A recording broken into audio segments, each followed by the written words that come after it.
నాట్యం అంటే కేవలం అడుగులు కాదు, ఆత్మను ఆవిష్కరించే ఆధ్యాత్మిక సాధన. ఆ సాధనలో తన జీవితం మొత్తాన్ని అంకితం చేసిన ఒక అభినయ యోగిని, ఒక కళా తపస్విని. ఆమె నాట్యం అనన్యం, ఆమె అభినయం అమోఘం, ఆమె హావభావాల నవరస విన్యాసం ఒక సజీవ అలేఖ్యం. నాట్యమనే యజ్ఞంలో నటరాజునికి అంకితమైన ఆమె కళా సేవ దశాబ్దాలుగా కూచిపూడి కళను ప్రపంచ వేదికలపై ప్రతిధ్వనింపజేసింది. ఎన్నో నాయక పాత్రలకు జీవం పోసిన కళా కౌశలం వేలాది మంది కళాకారులకు స్ఫూర్తిదాయకం. కూచిపూడి నాట్యానికి సడి సవ్వడి, అద్భుత విన్యాసాల సందడి అలేఖ్య. దేశ విదేశాల్లో వేలాది నృత్య ప్రదర్శనలతో భారతీయ సంస్కృతి కీర్తి పతాకాన్ని ఎగురవేసిన కళారత్నం నాట్య హంస. ఒక నర్తకిగా మాత్రమే కాదు, ఒక తల్లి, ఒక గృహిణి, ఒక గురువు, ఒక పరిశోధకురాలు, ఒక రచయిత్రి. పొట్టి శ్రీరాములు తెలుగు విశ్వవిద్యాలయంలో ప్రొఫెసర్గా, డీన్గా, నృత్య శాఖాధిపతిగా, రిజిస్ట్రార్గా, తెలంగాణ సంగీత నాటక అకాడమీ చైర్పర్సన్గా అనేక బాధ్యతలను సమర్థంగా నిర్వహిస్తూ నాట్య సాధనలో కొత్త తరాన్ని తీర్చిదిద్దిన మహోన్నత గురువు. దశాబ్దాలుగా ఎంతో మంది నర్తకీమణులను తీర్చిదిద్దుతూ అనేక పురస్కారాలను సొంతం చేసుకుని నాట్య రసజ్ఞుల గుండెల్లో చెరగని ముద్ర వేసుకున్న అభినయ తపస్విని, ప్రఖ్యాత నాట్య గురువు డాక్టర్ అలేఖ్య పుంజాల గారితో అంతర్జాతీయ మహిళా దినోత్సవ సందర్భంగా ఈరోజు ప్రత్యేక ఇంటర్వ్యూ. Welcome to 99 TV. నర్తనమే శివకవచం, నటరాజ పాద సుమరజం అంటారు. ఆమె నాట్యంతో నటరాజుకు నీరాజనాలు అర్పించి జనంతో ఆవిడ నీరాజనాలు అందుకున్నారు, ఎంతో కీర్తి గడించారు. ఆవిడ మరెవరో కాదు, సుప్రసిద్ధ నాట్య గురువు అలేఖ్య పుంజాల గారు. మేడం గారు మనతో ఉన్నారు. ఆమె నాట్యం యొక్క ప్రయాణ విశేషాలన్నీ కూడా ఆవిడ మాటల్లోనే అడిగి తెలుసుకుందాం. నమస్కారం మేడం గారు. మేడం గారు, అసలు మీకు ఏ వయసులో నాట్యం పట్ల ఆసక్తి కలిగింది? మీకు స్ఫూర్తి ఎవరు? అలాగే ఎప్పుడు ఈ ప్రయాణం ప్రారంభించారు? నా ప్రయాణం దాదాపు అంటే నేను 3-3.5 సంవత్సరాల నుండి నా నాట్య ప్రయాణం మొదలైందండి. మాంటెసరీ స్కూల్లో మాకు సంగీతమును నాట్యం రెండు కూడా యాక్టివిటీస్గా ఉండేవి. మాంటెసరీ స్కూల్ ఆఫ్ కరికులం చాలా మన మామూలు స్కూల్స్ కంటే, సాధారణ స్కూల్స్ కంటే చాలా విభిన్నంగా ఉంటుంది. అన్ని యాక్టివిటీస్ పరంగా పిల్లలకు నేర్పుతూ ఉంటారు. అందులో మాకు నాట్యం కూడా ఉండేది. సో అప్పటి నుండి అంటే నాట్య గురువు వచ్చి క్లాసెస్ తీసుకోవడం, స్కూల్కి వచ్చి అంటే రెండు రోజులు వారంలో టీచ్ చేయడము జరిగేదన్నమాట. సో ఆ చిన్నతనంలో ఆ తబలా బీట్స్ అది వినగానే అక్కడికి వెళ్ళిపోయేదాన్ని. మమ్మల్ని ఆపేవాళ్ళు కాదు, అంటే ఇప్పుడు ఉన్నటువంటి క్లాస్ రూమ్స్ కాదు, యాక్టివిటీస్ చేసుకుంటూ పిల్లలు ఉండేవారు, టీచర్స్ గైడ్ చేస్తూ ఉండేవారు. సో ఆ చప్పుడు వినగానే వెళ్ళిపోయేదాన్ని, వెళ్ళి అక్కడ కూర్చునేదాన్ని. మా టీచర్స్ అందరూ ఎప్పుడు అంటారనమాట, మేము వెతుక్కున్నప్పుడంతా మేము తర్వాత అర్థమైపోయింది, ఇంకా అలేఖ్య ఎక్కడ ఉంటుంది అంటే డాన్స్ క్లాస్లో ఉంటుంది. సో అలా మొదలైంది నా ప్రయాణం. నా మొదటి గురువు దయాల్ శరణ్ గారు, వారు చేయి పట్టి నన్ను నడిపిస్తూ నాకు నాట్యాన్ని నేర్పిస్తూ ముందుకు నడిపారు నన్ను. అంటే మొదలు మన ఫోక్ డాన్స్ ఫామ్స్ అన్నీ కూడా, ఎందుకంటే స్కూల్ కదండి, మామూలుగా ఎక్స్చేంజ్ ప్రోగ్రామ్స్ కానివ్వండి, కల్చరల్ ప్రోగ్రామ్ ఏదైనప్పుడు మేము పర్ఫామ్ చేయడము, గ్రూప్గా పర్ఫామ్ చేయడం. సో చాలా వరకు ఫోక్ డాన్సెస్ చాలా మొట్టమొదట్లో నేర్చుకున్నాను. ఆ తర్వాత ఒడిస్సీలోనూ, తర్వాత కథక్ బాగా, ఎందుకంటే ఆయన ఉదయశంకర్ స్కూల్ నుండి వచ్చారు. సో ఆ ఫార్మాట్ ఆఫ్ డాన్స్ అంటే ఒడిస్సీ, కథక్ నేర్పించారు నాకు. కానీ నాకు ఎప్పుడు కూడా భరతనాట్యం, కూచిపూడి నేర్చుకోవాలి అని చాలా ఆసక్తి ఉండేది. అది ఎందుకో నాకు తెలీదు. అయితే మా గురువు గారు ఏం చేశారంటే గురువులను తీసుకొచ్చేవారు, మా ఇంటికి తీసుకొచ్చి మా అమ్మగారితో కొంచెం పరిచయం చేయించి, వీరు చాలా బాగా చెప్తారు, నాట్యం చెప్తారు, భరతనాట్యం చెప్తారని చెప్పి చాలా వరకు నా ప్రయాణంలో వారు చాలా దోహదపడ్డారు. అలాగే మీ గురువుగారు ఉమారామారావు గారు, అలాగే ఆ తర్వాత సీరియస్గా వారితో అనుభవాలు సీరియస్గా నేర్చుకోవాలి అన్న తర్వాత, అంటే నేను హై స్కూల్కి వచ్చిన తర్వాత ఈ మాస్టర్ గారు అంతానేమో బాల్భవన్లో నేర్పించేవారు, స్కూల్స్లో నేర్పించేవారు.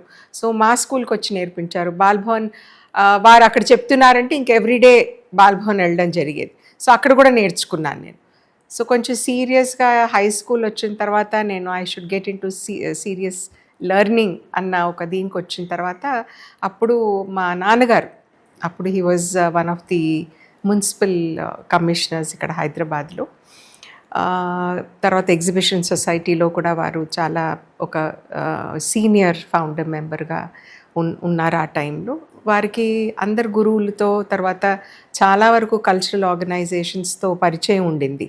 సో వారు అందరినీ అడిగి వీళ్ళ దగ్గర పంపించిన, వాళ్ళ దగ్గర పంపించిన, తర్వాత ఆ రోజు దూరాలు, తర్వాత పంపించడానికి ట్రాన్స్పోర్ట్ ఇవంతా అవసరం కాబట్టి అన్ని రకాలుగా ఆలోచించి ఆ తర్వాత ఉమారామారావు గారి పేరు విన్న తర్వాత వారితో వెళ్ళి మాట్లాడి చేసి ఇంకా వారిని నాకు పరిచయం చేయడం కూడా ఒక ముహూర్తం చూసి పరిచయం చేసి నా దానికి ఏమంటారు శ్రీకారం చుట్టారనమాట నేర్చుకోవడం. తర్వాత పొట్టి శ్రీరాములు తెలుగు యూనివర్సిటీలో ఒక విద్యార్థినిగా విద్యను అభ్యసించిన మీరు అదే యూనివర్సిటీకి ఒక డ్యాన్స్ ప్రొఫెసర్గా వెళ్ళటం అది చాలా అంటే ఏమంటారు, it's a very inexplicable kind of a situation అనమాట. మా పెద్దబాబు పుట్టిన తర్వాత మా గురువుగారు ఎన్టీ రామారావు గారి పిలుపుతో వారు తెలుగు యూనివర్సిటీలో జాయిన్ అయ్యారు to start the dance department. అయితే పెళ్ళైన తర్వాత సర్వసాధారణంగా కొంచెం టైమింగ్స్ అవన్నీ మారుతాయి కదా. తర్వాత బాబు పుట్టిన తర్వాత నేను అనుకున్న విధంగా అంటే గతంలో నేను ప్రతిరోజు వెళ్ళి సాధన చేయటం అది సాధ్యం కాలేదు. సో వారు కూడా యూనివర్సిటీలో జాయిన్ అవ్వడం వలన వారికి ఒక స్కెడ్యూల్ ఉండేది. సో ఆ స్కెడ్యూల్లో నేను ఒదగటం అన్నది కొంచెం కష్టం అయిపోయింది. సో నేను అనుకున్నాను, ఎందుకు నేను యూనివర్సిటీ జాయిన్ అయిపోతే నేను వారితో నాకు ఉన్నటువంటి ఒక అనుబంధం కానివ్వండి, నేర్చుకునే ఒక ఏమంటారు టైం టేబుల్ నేను సెట్ చేసుకోవచ్చు కదా అన్న విధంగా నేను యూనివర్సిటీ జాయిన్ అయ్యాను. కేవలం I think I was there as a student MA నేర్చుకోవడం, అంటే ఎంఏ కోర్స్లో జాయిన్ అయ్యాను just for maybe a month. తర్వాత ఈ నోటిఫికేషన్ వచ్చింది యాజ్ అ లెక్చరర్. సో అందరు కూడా మా గురువు గారు అందరు కూడా మీరు వై డోంట్ యూ అప్లై, అప్పుడు సీనారాయణ రెడ్డి గారు was the vice chancellor. So apply చేశాను, వచ్చింది ఉద్యోగం. అది అనుకోకుండా, నేను ఎప్పుడు కూడా నేను ఊహించలేదు నేను ఒక యూనివర్సిటీలో నేను ఐ విల్ బి టీచింగ్ అని. ఎందుకంటే డాన్స్ నృత్యమే నా ప్రాణం. ఐ డోంట్ వాంట్ ఎనీ అంటే ఇంపెడిమెంట్స్ ఏవి కూడా అడ్డంకులు ఉండకూడదు నా నేర్చుకోవడానికి, నేను పర్ఫామ్ చేయడానికి అని ఒక థాట్ ప్రాసెస్తో ఉన్నదాన్ని. కానీ యూనివర్సిటీలో మా గురువుగారు ఉండటం తర్వాత ఆవిడతో నేను I can interact, I can spend more time, ఎక్కువ నేర్చుకోవచ్చు అన్న ఒక ఉద్దేశంతో నేను యూనివర్సిటీలో జాయిన్. అదే యూనివర్సిటీకి మీరు మొట్టమొదటి మహిళా రిజిస్ట్రార్ అది కాలక్రమేణా అన్ని అంటే హెడ్ ఆఫ్ ద డిపార్ట్మెంట్, తర్వాత డీన్ ఆఫ్ ద అంటే స్కూల్, ఫైన్ ఆర్ట్స్ స్కూల్, ఆ తర్వాత రిజిస్ట్రార్ కావటం అన్నది అది భగవంతుడి ఆశ. మేడం, ఒకవైపు గృహిణిగా బాధ్యతలు నిర్వర్తిస్తూనే ఎన్నో ప్రదర్శనలు ఇచ్చారు. అలాగే తెలంగాణ రాష్ట్రం ఏర్పాటైన తర్వాత మీ స్వీయ నృత్య దర్శకత్వంలో కూడా రుద్రమదేవి, అలాగే దుశ్శల, తర్వాత చాకలి ఐలమ్మ ఇలాంటి ప్రదర్శనలు కూడా ఇచ్చారు మేడం. నారాయణ రెడ్డి గారు కర్పూర వసంతరాయలు ప్రదర్శన కూడా ఇచ్చారు. ఆ అనుభవాల గురించి.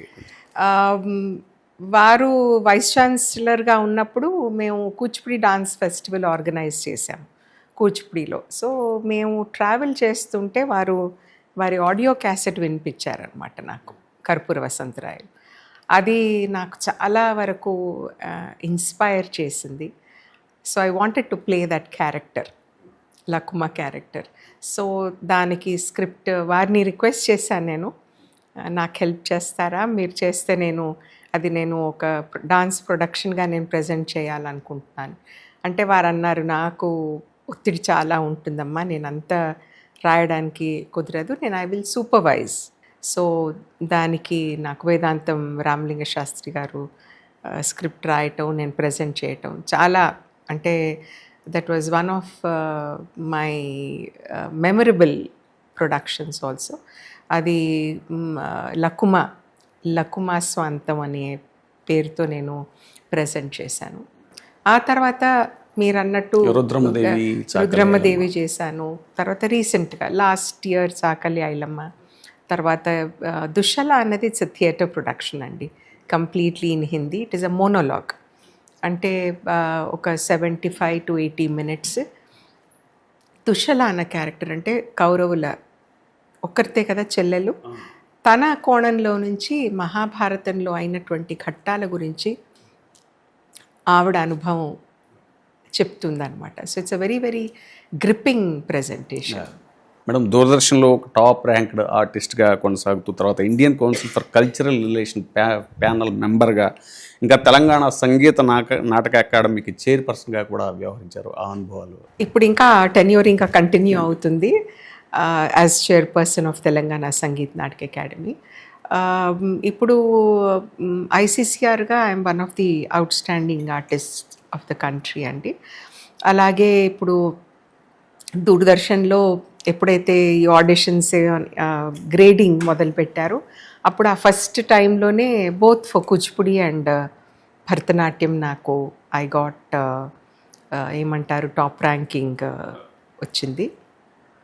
అలాగే నేషనల్ ప్రోగ్రామ్ ఆఫ్ డాన్స్లో ప్రజెంట్ చేయడము, పర్ఫార్మెన్సెస్ ఇవ్వటము, తర్వాత సంగీత్ నాటక అకాడమీ ఫెస్టివల్స్లో తరచుగా కూచిపూడిని రిప్రజెంట్ చేయటము జరుగుతూ ఉంది. అలాగే ఇప్పుడు తెలంగాణ చైర్పర్సన్గా ఒక ఆర్టిస్ట్, అంటే not just as a performing artist అండి, బట్ యాజ్ అ పర్సన్, అంటే ఆర్ట్ అండ్ ఆర్టిస్ట్ని రెండింటినీ కూడా, అంటే ఇటు సంగీతము నాట్యము నాటకం కూడా వాటి బాగోగులు కూడా కొంచెం చూసుకునే ఒక అవకాశం. అంటే నేను ఆర్టిస్ట్ని కాబట్టి ఏం అవసరము అన్నది కొంచెం నేను I have that empathy, I can understand. So I want to do something for the fraternity and at the same time నా యాక్టివిటీస్ మన తెలంగాణ రాష్ట్రాన్ని ఒక దేశ పటంలో, అంటే కల్చరల్ మ్యాప్ ఆఫ్ ఇండియా పైన ఒక విశిష్టమైనటువంటి ఒక స్థానాన్ని సంపాదించుకోవాలి అనే దిశగా నేను తృష్ణ అనే డ్యాన్స్ స్కూల్ కూడా రన్ చేస్తున్నారు మేడం, దాని విశేషాలు. తృష్ణ is a very small institution. అంటే నేను ఇక్కడ సంఖ్య గురించి నేను ఎప్పుడు బాదర్ అవ్వలేదు. పిల్లలు ఎవరైతే నృత్యం అంటే ఆసక్తి ఉందో, నేర్చుకోవాలి అని ఉందో, వారికి నేను నృత్యాన్ని నేను బోధించే ఒక ఇన్స్టిట్యూషన్గా నేను స్టార్ట్ చేసుకున్నాను. వచ్చిన వాళ్ళకి వీలైనంత వరకు నాకు ఎంతవరకు వీలవుతుందో వారికి నేర్పించడం జరుగుతూ ఉంది. తర్వాత ఈ ప్రొడక్షన్స్లో కూడా పిల్లలందరూ నేర్చుకున్న పిల్లలు, నాతో పాటు యూనివర్సిటీలో కోర్స్ చేసిన పిల్లలు కూడా చాలా వరకు నా ప్రొడక్షన్స్లో నాతో పాటు పనిచేయడానికి ఆసక్తి చూపిస్తారు, చేస్తున్నారు గత కొన్ని సంవత్సరాలుగా. అంటే వాళ్ళకి it is a learning experience. Madam, Mandodari అనే 90 నిమిషాల డ్యాన్స్ డ్రామా ఒకటి చేశారు, అలాగే కళాసాగరం యాన్యువల్ ఫెస్టివల్లో అది ప్రదర్శించారని అన్నారు. అవును. అంటే నాకు ముందు నుండి స్త్రీ పాత్రలు, అంటే మన పౌరాణికంలో వచ్చినటువంటి స్త్రీ పాత్రలు కానివ్వండి, మన హిస్టరీలో వచ్చినటువంటి స్త్రీ పాత్రలు, ఇప్పుడు మీరు చూస్తున్న రుద్రమ్మదేవి, చాకలి ఐలమ్మ అనుకోండి, ఈ క్యారెక్టర్స్ స్ట్రాంగ్ విమెన్ క్యారెక్టర్స్ నన్ను చాలా ఇన్స్పైర్ చేస్తాయి. అంటే they have a message. So ఆ మెసేజ్ని నేను నా డాన్స్ ద్వారా 10 మందికి తెలిసేలా ప్రజెంట్ చేయాలి అన్న ఒక ఉద్దేశంతో నేను ఈ క్యారెక్టర్స్ని చూస్ చేసుకోవడం జరుగుతుంది.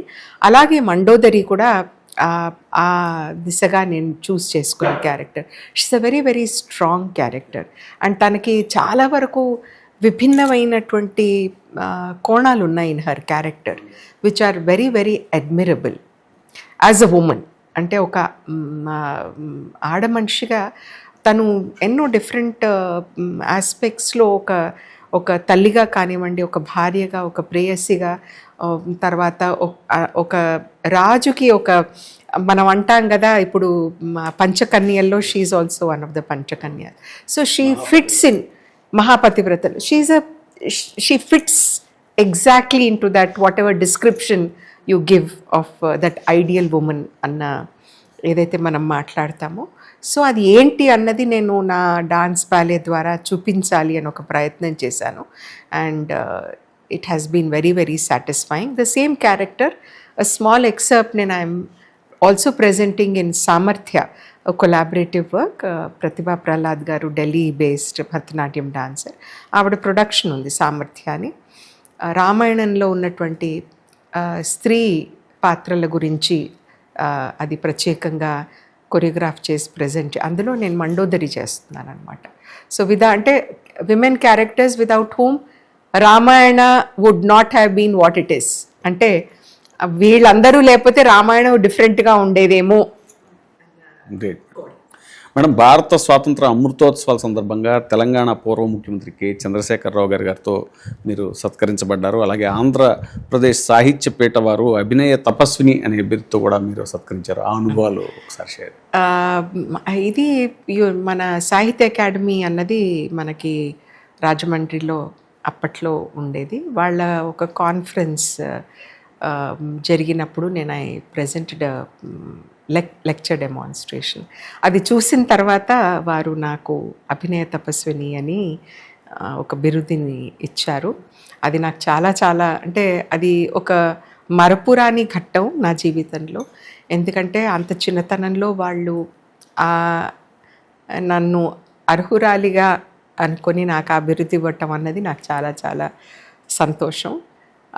అలాగే ఈ మన 75 years ఆఫ్ ఇండిపెండెన్స్ ఆ సందర్భంగా మేము we presented warrior women of Bharat అని, అది కూడా ఒక కొలాబరేటివ్ వర్క్ ప్రసిద్ధ ఫౌండేషన్ది. అందులో మేము 1700 అంటే 1700 నుండి మనకి 1947 వరకు ఇండిపెండెన్స్ వరకు మన బ్రిటిషర్స్తో పోరాడిన ఆడవారు ఎవరైతే ఉన్నారు అంటే స్టార్టింగ్ ఫ్రమ్ రాణి వేలు నాచ్యార్, తమిళనాడుకి చెందినటువంటి రాణి వేలు నాచ్యార్, తర్వాత మీరు అన్నట్టు రాణి లక్ష్మీబాయి, తర్వాత అవధ్ మహారాణి ఆవిడ, తర్వాత మనకి కనకలత ఆవిడ అస్సాం అటు ఈస్టర్న్ సైడ్, తర్వాత లక్ష్మీ సైగల్ అంటే ప్రీ అండ్ పోస్ట్ ఇండిపెండెన్స్, 7 అన్నమాట. తర్వాత ఇలాగా 7 మేము ఈ ప్రొడక్షన్లో షోకేస్ చేయడం జరిగింది. మనం వారి గురించి ఎప్పుడు మాట్లాడుకోం, we don't speak of them. వారు బ్రిటిషర్స్తో పోరాడి గెలిచిన ఆడవారు అన్నమాట. సో అవన్నీ కూడా 10 మందికి తెలియాలి. మన యంగర్ జనరేషన్కి అటు మిథాలజీ తెలియదు, ఇటు హిస్టరీ తెలియదు. సో ఆ నెపంతో ఈ ప్రొడక్షన్, డాన్స్ ప్రొడక్షన్తోనైనా కొంతమందికైనా మనం ఈ మెసేజ్, తర్వాత ఈ స్టోరీ, తర్వాత lives of these great people మనం చూపించవచ్చు అన్న ఉద్దేశంతో ఈ ప్రొడక్షన్ చేయడం జరిగింది. సో ఆ సందర్భంగా ఇక్కడ చేసిన తర్వాత అప్పటి ముఖ్యమంత్రి గారు ఫెలిసిటేట్ చేశారు. మేడం, తర్వాత మీ సుదీర్ఘ ప్రయాణంలో మీ భర్త సుప్రసిద్ధ వైద్యులు డాక్టర్ వినయ్ గారు, ఆయన యొక్క ప్రోత్సాహం మీ అది 100% అండి. ఆ ప్రోత్సాహం, ఆ సపోర్ట్ లేకపోతే నేను ఇంతవరకు నా ప్రయాణం జరిగేది కాదేమో. ఎందుకంటే పెళ్ళైన తర్వాత నేను చెప్పినట్టు చాలా మార్పులు వస్తాయి ఆడవారి జీవితంలో. ఆ తర్వాత మళ్ళీ పెళ్ళి, పిల్లలు ఇవంతా అయిన తర్వాత బాధ్యతలు పెరిగిపోతాయి. సో ఆ బాధ్యతలు ఉన్నప్పుడు కొంచెం సపోర్ట్ దొరికితే ఇంకా చాలా వరకు మేము సాధించడానికి ఆస్కారం ఉంటుంది. అలాగే నేను సంతోషంగా చెప్పేది ఏంటంటే నా భర్త చాలా సపోర్ట్ చేస్తారు, ప్రోత్సహిస్తారు. తర్వాత నా ప్రయాణంలో అంటే ఏమంటారు, సంవత్సరంతో there is an improvement in the understanding. Definitely అందరి జీవితంలో అలాగే ఉంటుందేమో. కానీ ఇప్పుడు వారికి నా ప్యాషన్ గురించి బాగా అర్థమైంది, అండర్స్టాండ్ చేసుకుంటారు, సపోర్ట్ చేస్తారు. అండ్ ఆ సపోర్ట్ మూలానే నేను ఇంతవరకు వచ్చానని నేను ఇనీషియలీ మా అమ్మ, అమ్మ చాలా సపోర్ట్ చేసింది. తర్వాత ఒక కారణంలో ఏంటంటే చదువు చాలా చాలా ముఖ్యం ఉండేది. అది తప్పితే మిగతా అన్నీ కూడా ఎక్స్ట్రా కరిక్యులర్ యాక్టివిటీస్ దాని మీద ఒక 9th 10th క్లాస్ వచ్చిన తర్వాత అందరూ అన్నీ మానేసి, ఇప్పుడు కూడా బాధ ఏంటంటే ఇప్పుడు కూడా పేరెంట్స్ అలాగే చేస్తున్నారు. బట్ మా అమ్మ ఎంకరేజ్ చేసింది. అలాగే మా అన్నయ్యలు కూడా నన్ను చాలా వరకు దే టుక్ ప్రైడ్ నేను చేసే దాంట్లో, నేను సాధిస్తున్నటువంటి విజయాలు ఏవైతే ఉన్నాయో వారు గర్వపడి నన్ను ప్రోత్సహించి, అలాగే పెళ్ళైన తర్వాత మా వినయ్ గారు కూడా నన్ను అలాగే ప్రోత్సహించి ముందుకు నడిపిస్తున్నారు. అందుకే నేను ఇన్ని సాధించగలుగుతున్నాను అని నేను. మేడం, అలాగే సుప్రసిద్ధ న్యాయశాఖ మార్చులు, అలాగే రాజకీయ నాయకులు అనేది చిన్న పదం, రాజనీతిజ్ఞులు మీ మామయ్య గారు అయినటువంటి పి శివశంకర్ గారు, ఆయనతో మీ అనుబంధం, మీ డ్యాన్స్ కూడా ఆయన చాలా ఇష్టపడేవారు అనేటువంటిది. ఆయన ముక్కుసూటి మనిషి అండి. సో ఆయనకి ఏంటంటే ఆయన పేరు కానీ పదవి కానీ యూజ్ చేసి మేము ఏది కూడా చేయకూడదు అన్నది ఒకటి ఉండేది. సో చాలా భయపడేవాళ్ళం మేము. ఏదన్నా ప్రోగ్రామ్ వచ్చిందంటే వారికి చెడ్డ పేరు రాకూడదు అన్న దీంతో ఉండేవాళ్ళం అనమాట. బట్ ఎక్కడ కూడా చెప్పేవారు కాదు, మా కోడలు లేకపోతే డాన్స్ చేస్తుందనో ఎక్కడా మెన్షన్ చేసేవారు కాదు.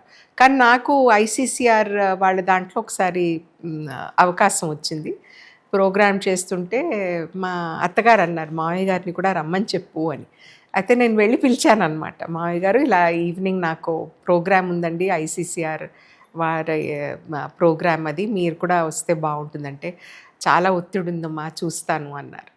కానీ మా అత్తమ్మ గారికిను వెంకటరామన్ గారి వైఫ్కి, అంటే వైస్ ప్రెసిడెంట్ గారు, చాలా ఒక అనుబంధం ఉండింది. వారికి డాన్స్ న్యాచురలీ మీకు తెలిసిందే, వాళ్ళకి కొంచెం కల్చర్ అది అంటే చాలా ఒక అవగాహన, అండర్స్టాండింగ్ చాలా ఉండేది కదా. సో వారు అన్నారంటే నేను వస్తాను మీ కోడలు ప్రోగ్రామ్కి. ఆవిడ వస్తున్నారు అనగానే వైస్ ప్రెసిడెంట్ గారు కూడా నేను కూడా వస్తాను, డాన్స్ ప్రోగ్రామ్ అంటున్నారు కదా నేను కూడా వస్తాను. సో ఆయన వస్తున్నారంటే మా మామయ్య గారు ఖచ్చితంగా ప్రోటోకాల్ ప్రకారం రావాల్సిందే. సో వచ్చారు. సో అక్కడ వెంకటరామన్ గారు అన్నారనమాట, అదేంటి శివశంకర్, నాకు అస్సలు చెప్పలేదు మీ కోడలు ఇంత బాగా డాన్స్ చేస్తుంది అని చెప్పి. సో వారే రాజీవ్ గాంధీ గారికి చెప్పడం, తర్వాత రష్యన్ ప్రెసిడెంట్ ఎప్పుడైతే ఇక్కడికి వచ్చారో అప్పుడు ప్రోగ్రామ్ కోసం ఆర్గనైజ్ చేయాలి అని చెప్పి వారు మాట్లాడడం అన్నది జరిగిందనమాట. మేడం, ఒకప్పుడు ప్రభువులు అంటే రాజులు, ఆ తర్వాత కాలంలో పాలకులు, వీళ్ళంతా కూడా కళల్ని బాగా ప్రోత్సహించేవారు. మరి నేటి ప్రభుత్వాలు కళలకు ఎలాంటి ప్రోత్సాహాన్ని ఇస్తున్నాయని ఒక కళాకారునిగా, ఒక నాట్య గురువు నేను ఈ presently chairperson of Telangana Sangeet నాటక అకాడమీగా నేను వ్యవహరిస్తున్నాను కాబట్టి నేను చెప్పగలుగుతాను దట్ ఈ ప్రెజెంట్ ప్రభుత్వం కళలన్నా కానీ కళాకారులన్నా కానీ దే హ్యావ్ ఒక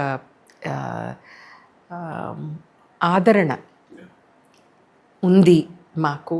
తర్వాత వారు మేమేం చేసినా కానీ అకాడమీ ద్వారా వారు మమ్మల్ని ప్రోత్సహిస్తున్నారు, సపోర్ట్ చేస్తున్నారు. కానీ మీకు అందరికీ తెలిసిందే, always there is a financial constraint. So వీటికంటే ఇంకా పెద్ద బాధ్యతలు వారి మీద ఉన్నాయి కాబట్టి అప్పుడప్పుడు this constraint comes in the way. But otherwise they are very very supportive. And నేను ఒక కళాకారిణిగా అక్కడ ఉన్నాను కాబట్టి ఏది అవసరం, చేస్తే బాగుంటుంది, ఏ విధంగా చేస్తే బాగుంటుంది. ఎందుకంటే కళాకారులు కూడా మన సమాజంలో అతి ముఖ్యమైనటువంటి పాత్రను వహిస్తారు. అండ్ కళల ద్వారా మనం సాధించుకునేవి చాలా ఉన్నాయి, సాధించుకోగలం అని నేను నమ్ముతున్నాను.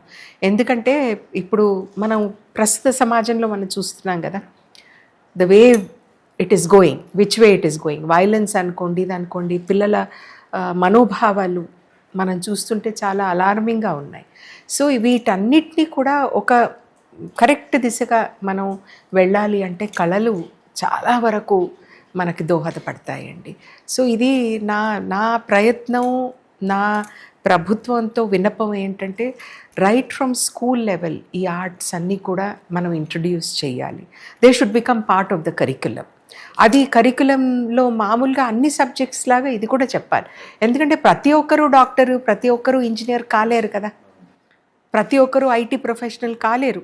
వాళ్ళకి డిఫరెంట్ స్ట్రెంగ్స్ ఉంటాయి. ఆ స్ట్రెంగ్స్ కూడా మనం ఆ అవకాశాన్ని కూడా వాళ్ళకి ప్రొవైడ్ చేయాలి.